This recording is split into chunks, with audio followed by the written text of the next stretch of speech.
So we are just here sitting by the pool, chilling, having a drink. So we were talking about stuff that happens in Kenya, like the restrictions and all of that. Is that the main reason you came to live in Ghana? It was a culmination of very many things. I wanted to move in 2019. Okay. You know that time in the relationship where you just feel it's right and you're ready for the next step. But as things... Wait, so you moved for love? 49%.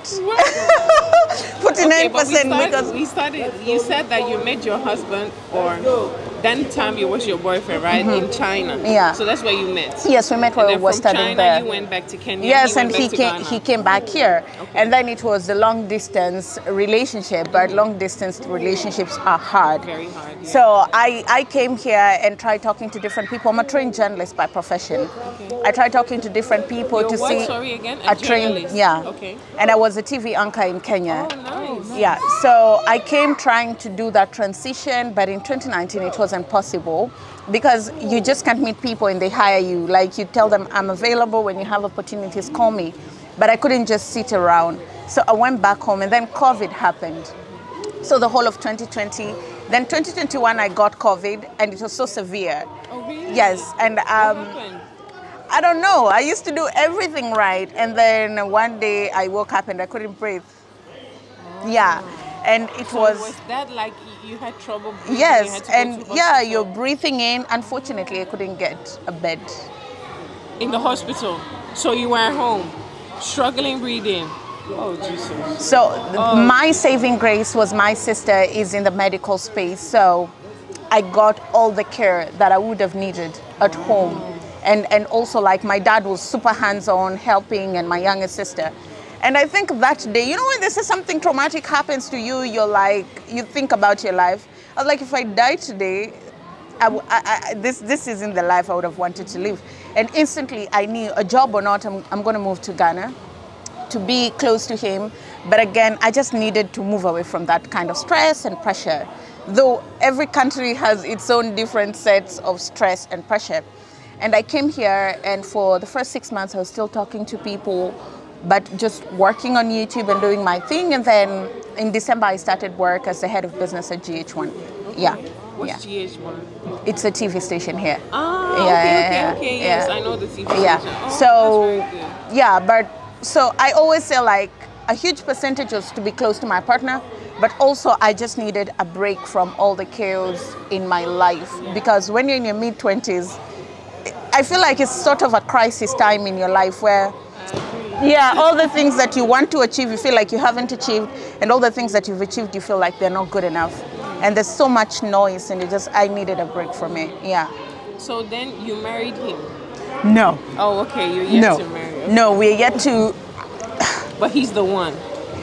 Or? Here's the thing, no, here's the thing. How do you even know if he's the one? Here's the thing.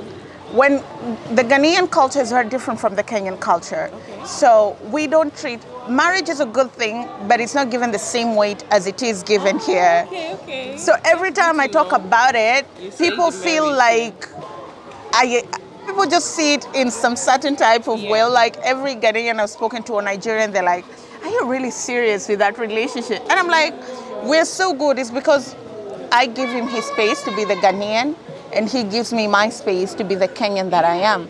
And what we can compromise on, we do. Initially, I never wanted to get married. It's just, let's do life together and stuff. But these are things that are important for him. So we are in that process of the conversation. If we get to the wedding, I would have wanted something small, 50 people.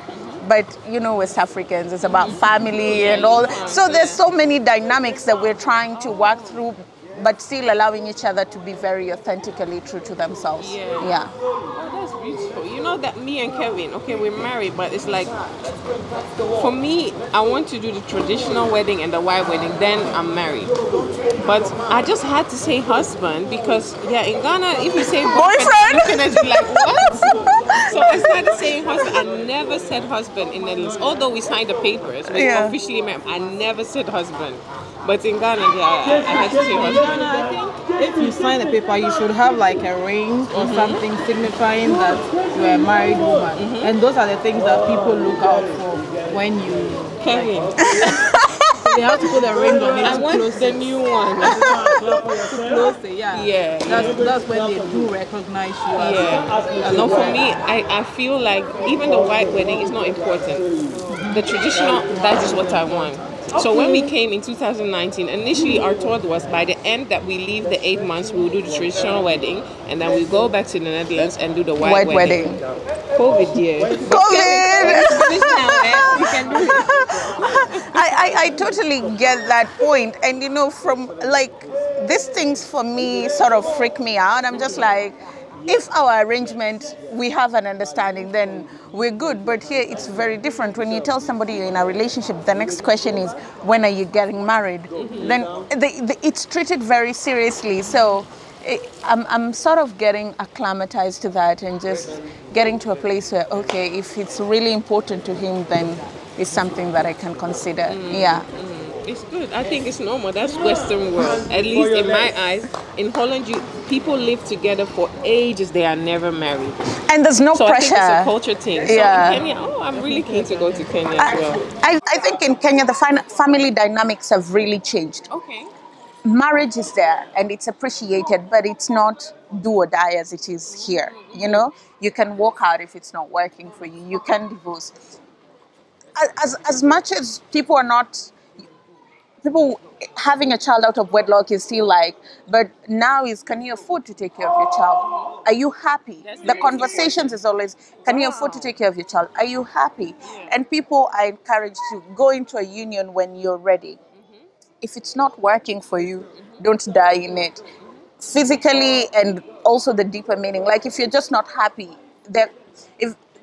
so even in like your mom's and your grandma's generation, that is the talk? No. Oh, okay. So it's my generation where people, and if you go to Kenyan Twitter, you'll see people would say like, oh, the women right now are not like our mothers and our grandmothers, and that's the men.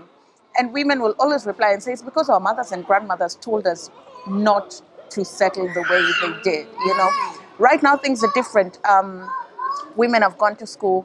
They make fair pay. Sometimes they make more than the men. So when they come to the bargaining table, what are you bringing on the table as a man?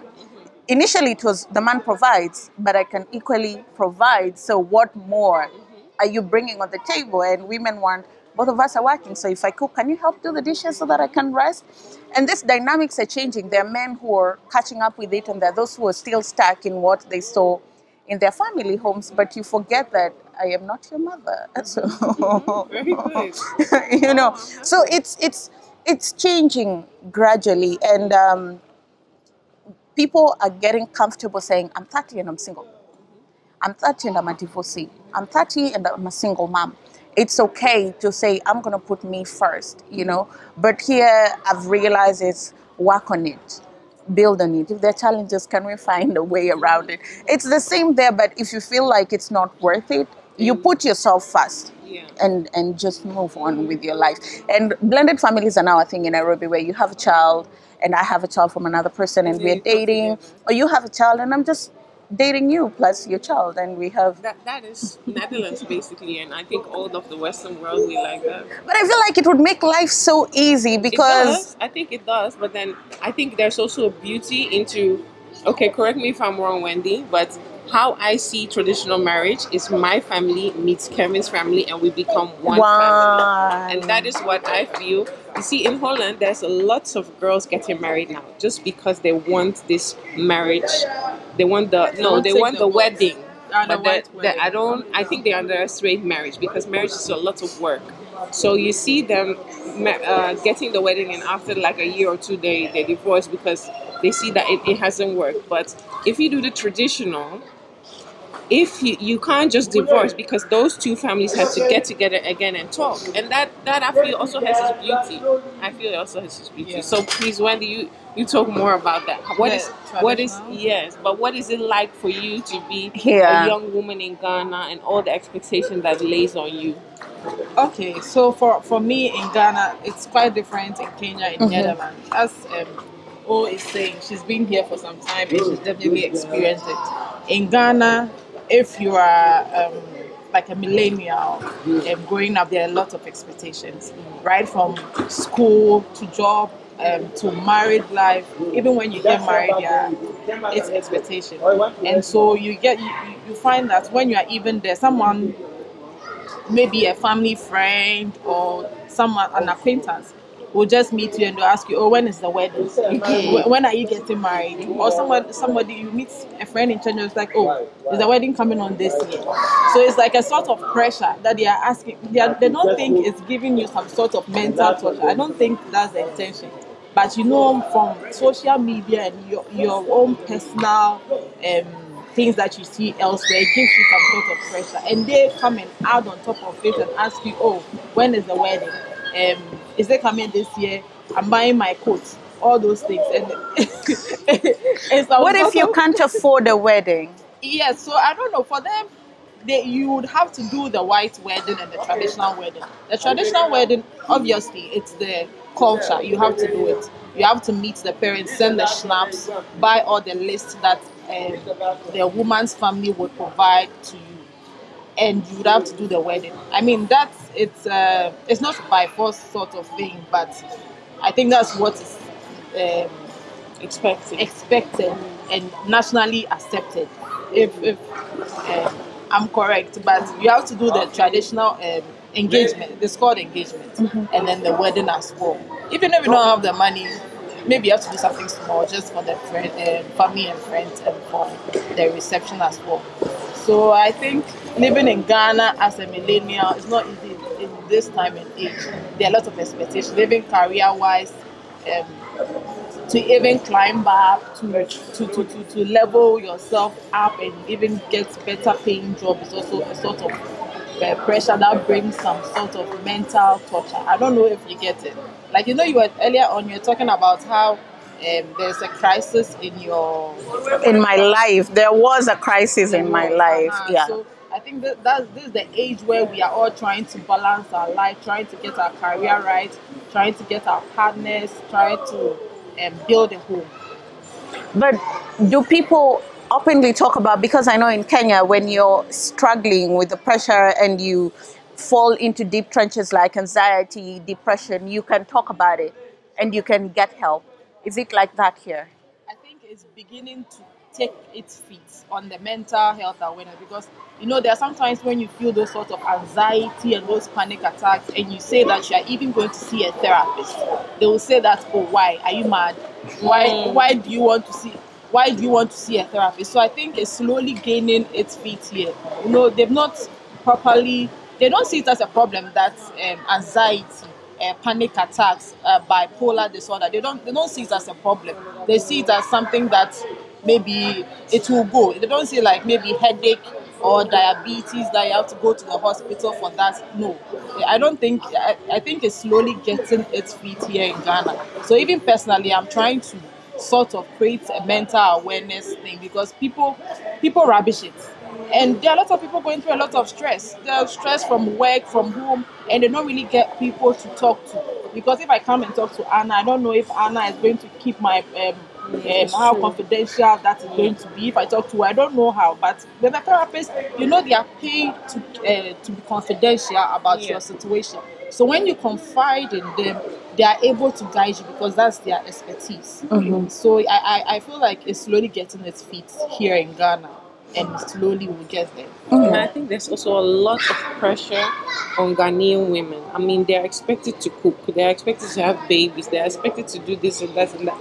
And then sometimes, especially the time that we were here, I never cooked because my house help does that. And then my auntie's telling me, no, you need to cook for your husband. Maybe she'll come and steal your husband. She'll put something in the... I'm like, what? I'm working. Where do I have the time? I don't want to cook.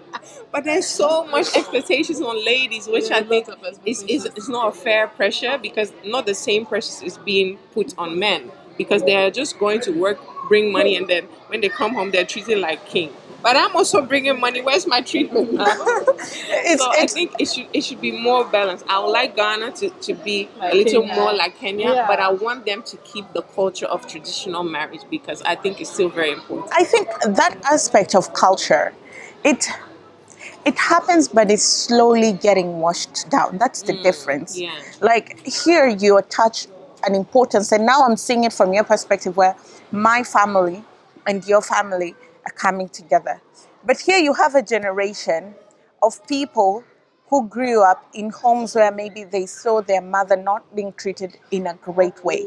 So whether I met your grandfather or not, I don't want to relive my mother's trauma. Does that make sense? Yeah, sure. So I guess that's the reason why many people just grew up in homes where they saw their mothers get treated in a way that wasn't right.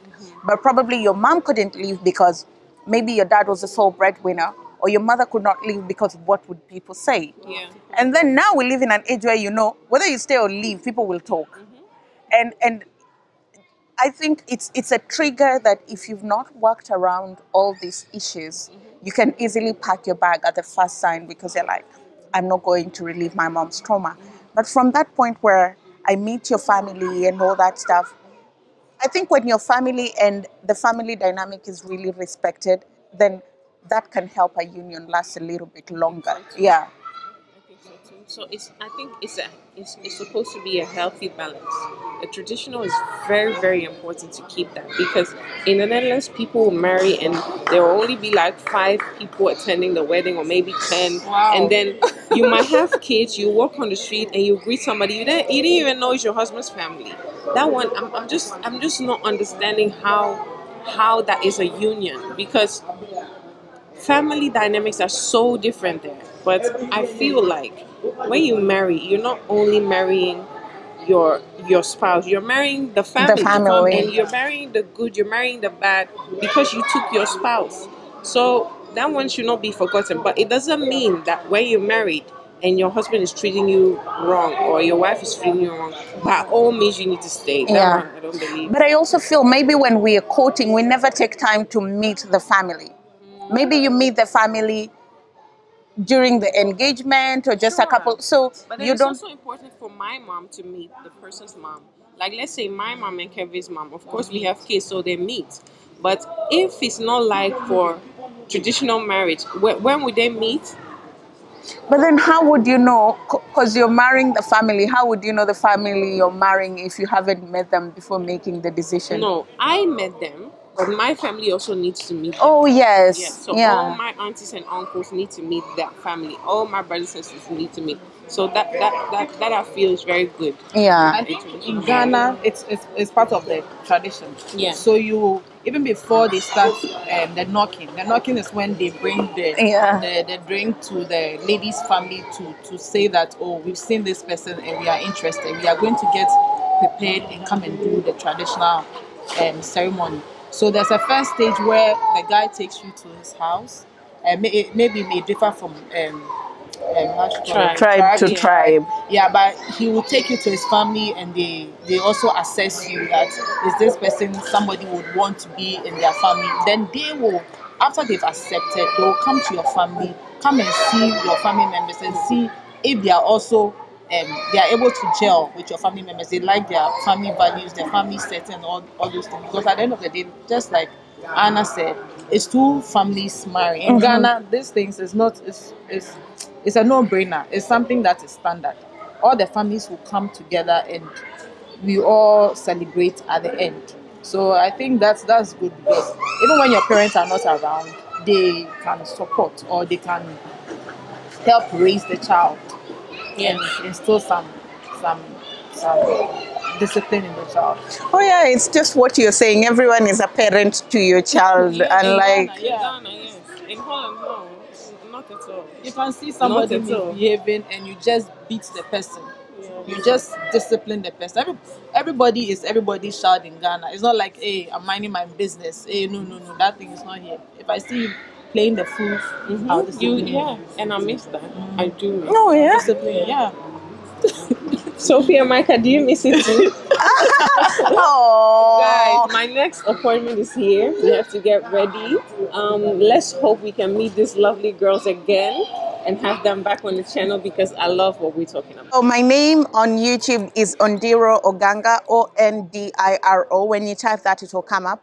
I make content on business, media, and lifestyle. Business because I'm a business journalist, so entrepreneurship and all that stuff. Media because I'm a journalist, and then lifestyle because I want to leave a little before COVID shook me up, Everybody I was Very just important. working and going home. Yeah. Now I want to explore more and just live a little. Yeah. So yeah. Sure. What about you? Hi everyone, and so my name is Wendy from the Wendy Minta channel. My channel is about beauty and lifestyle, and I do beauty because I like beauty. It comes really natural to me, and I'd like to share some of the beauty things, some of the things I found easy in beauty to my audience, and lifestyle because living in Ghana is the vibe. You guys know that. No long But talk. honestly, if you look at her, She's so I think this is the gorgeous. most beautiful Ghanaian girl I've She's ever so seen. gorgeous. Really? I'm Yeah. waiting for you to do Ghana most beautiful. Huh? You're so gorgeous, by the way. Thank you guys. Thank you guys. Yeah, so please subscribe to my channel. Yes, please do. We Check will. them out.